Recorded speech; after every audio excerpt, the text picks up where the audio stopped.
Hi, I'm Dan Fusco from Youth Fitness Council, and today we're here at the Youth Fitness Council Youth Fitness and Taekwondo Training Center in New Hartford, New York. We're going to talk about a little stretching routine for the posterior side or back side of the low back, the glutes, and the hamstrings. One of the first things we're going to do is stretch the hamstrings. One of my favorite standing stretches. It's good to use something about hip height. Here we have a window ledge we're going to use. It's a little bit greater than that. And we're going to do 3 stretches. Each stretch is differentiated by foot position of each foot, of the foot that's up and the foot that's down. The first stretch we're going to do, both feet are facing forward.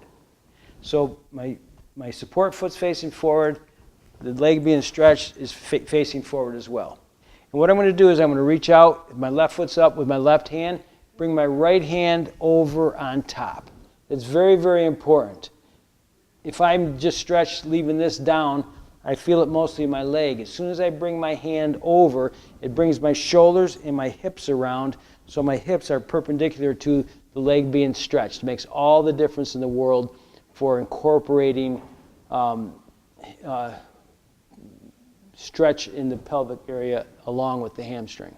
The two work together completely. So the first stretch is going to be with feet facing both directions. And of course you do both sides. Same side hand and the opposite side comes over. And watch out for curling of the back. You want to flex with a straight back at the waist. Just flex, keep your chest out, neck neutral. And just go to where you feel it and go a little bit more. Take a deep breath, let it out, and relax. Remember, stretching is a relaxation of the muscle. And hold these stretches for 15, 20 seconds.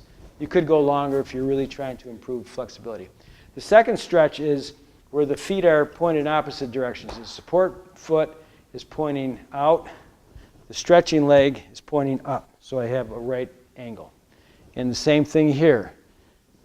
Reach with the same side hand, the other one comes around. You really feel this in your waist, your upper hamstrings, and your pelvis when you don't leave this hand back here. Bring it around and stretch. And once again, take a deep breath.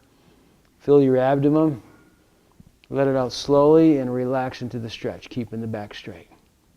And of course, do both sides. The third stretch in this series is where both feet are facing the same direction, which would be perpendicular to the wall. So I start this stretch by having my toes up, then these point out, then these point down. This is very good for martial artists who are doing side kick. And I take my hand here, and you see how I'm supporting myself? And keeping my chest facing the direction of my feet, I lean forward, or I lean to the side. Once again, breathe. And of course, do both sides. So the first stretch, the toes are pointing the same direction. Second stretch, opposite directions. And once you get loosened up, you can go down, touch your support foot, touch here, make somewhat of a dynamic stretch out of it. And then the third one is toes are pointing the same direction, perpendicular to the wall. Okay, so there we have a series of 3 of my favorite hamstring stretches. Okay, next we're going to do some seated floor stretching, once again for our backside or posterior leg muscles and our low back and hips. The first one we're going to do is a simple toe reach. We've all done this, but there's a couple things, especially when I work with children, that I like to emphasize. One thing is, not all kids can reach their toes. So you never want them to feel like they must or they're excluded from the group of the flexible. So it is okay to bend your knees. Just keep the back straight. So I have kids bend their knees so everybody at all times has their hands in this position where they're wrapped around the top of the foot and holding onto the ball of their feet. Then try to get them to straighten out one leg and then the other leg. And eventually, they can straighten out both legs and maintain that. So, and if you're teaching a group, all kids at all times are touching their feet. You don't get this thing. Another really important thing, especially with children, is the hip position. Sometimes the pelvis is rolled back and you see this kind of thing. So I always tell kids, arch your back, push your belly button towards your feet, and get that pelvis in a neutral or slightly anterior rotated position. And then they go for their toes. Now, foot position is really critical. There's 3 ways I like to do this. One would be, I'm dorsiflexed, so my foot is at a right angle, slightly dorsiflexed, maybe 3 degrees back, so you incorporate the calf muscles. But here my feet are side by side, reach for my toes, and just hold. Once again, hold that for 20, 30 seconds. The other is, and try this, you'll be really surprised how awesome this is. Put your heels together and flare your feet out and reach for your toes. All of a sudden, a different influence around the knee. This is especially good for young athletes to safeguard the knee, to keep the balances on the knee intact or equalized. And of course, the other way, you probably could have guessed, the toes are together and the heels are out. You just reach, and remember, breathing is an important thing. I'm a person of just average flexibility, maybe a little bit above average. I'm not going to impress you with excessive flexibility, but I know that this sequence is very, very good and very beneficial for somebody my age and young children as well. So once again, we have dorsiflex, straight reach, bend the knees if you have to and move them out slowly over time, heels together, and then toes together. Review. Make sure that the hips aren't rotated back and you have this. Push the belly button forward, get the hips in neutral position. Don't roll the back, flex the waist, and bend.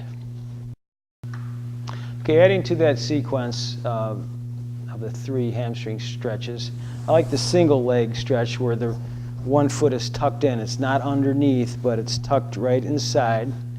Okay, the back is once again straight. Best way to do that is arch the back a little bit, stick your chest out.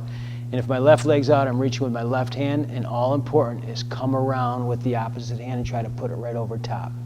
Once again, if somebody can't do that, have them bend their knee, but have both hands together and then try to push out a little bit. And it may take a long time.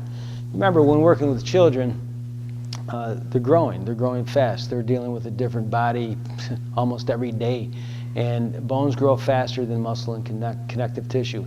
So one day they might be here, the next day they're here. They're not necessarily any tighter, but their legs grow longer.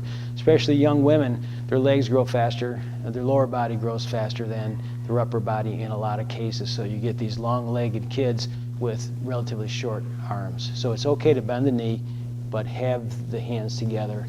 That gets the shoulders and the hips around. Okay, now once that's done, we can look at butterfly stretch, where the feet are together, back is straight, arched, and I simply push my knees down with my elbows. Some people just naturally can go way down to the floor. I don't. I don't force this stretch. It's not always a beneficial stretch if the opposing muscles aren't loose too. To have hyperflexibility in this and not working the opposing muscles can actually render instability in the hip. All right, so I don't force this. Just push the knees down. All right. Once that's done, we call this wrestler stretch. It's known by other names, but that's what we use in our business because we do a lot of grappling and wrestling. The way this is achieved is the back leg goes straight back. You're trying to draw a right angle. We don't tuck this back like this, but it just goes straight out. The heel is into the knee, and you can grab your foot and try to bring this elbow inside the knee, and this one here and down. All right. If somebody can't achieve that, have them start here at first and then creep over. That's why by grabbing this foot and pushing in, that helps a lot. And eventually they can get inside their instep and their knee. But this is not the stretch. You see a lot of people do this and say, oh, I don't feel anything. It's right here. All right. Follow that up with take the back leg, step over. This, of course, is after you do both sides. Try to keep this foot flat to the floor. Not like this, flat to the floor. Take your outside arm Come to the outside of the opposite knee and twist. Now I'm going to change direction here. One of the most important things for safety and effectiveness here is what my backhand's doing. It's pushing on the floor and actually raising my chest up to decompress my spine. I don't want to be hunched over and like this, because that actually causes compression on the vertebrae. So this hand you want behind you, and as you're pushing and twisting, push up, raise your chest up. And of course, do both sides. Well, I hope you enjoyed this video on flexibility training for the posterior side. Give it a try. I think you'll find a lot of benefits in doing this on a regular basis. This is Dan Fusco from Youth Fitness Council at our Youth Fitness and Taekwondo Training Center in New Hartford, New York. Thanks for joining us.